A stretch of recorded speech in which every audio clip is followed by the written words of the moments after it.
আজকে আমরা রেডি করছি থাই স্যুপ।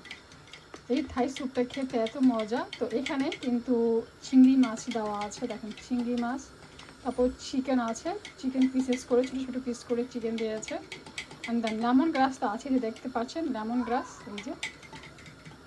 তারপরে আছে হলো যে কাঁচামরিচ কুচি দেওয়া হয়েছে, তারপর হলো মাশরুম দেওয়া হয়েছে, যেখানে মাশরুম আছে মাশরুমগুলো দেখায়, এই যে এগুলো হলো গিয়ে মাশরুম। আর এখন কালারটা এরকম, যখন থিকনেস এসে পড়বে, যখন প্রপার কুক হয়ে যাবে, এইটা একদম পুরা চাইনিজ থাই স্যুপ। আজকে করা হচ্ছে চাইনিজ থাই স্যুপ। অনেক মজাদার, এটা খেতে এত মজা। আর যদি একদম ফ্রেশ ন্যাচারাল ঘরে বানানো হয়, সেটা মজার টেস্টটা তো আরও বেশি বেড়ে যায়। কি সুন্দর হচ্ছে। এখন দেওয়া হবে কর্নফ্লাওয়ার এখনো দেওয়া হয়নি। যখন কর্নফ্লাওয়ারটা দেওয়া হবে, এটার থিকনেসটা আরও সুন্দর হবে, কালারটা আরও সুন্দর হবে।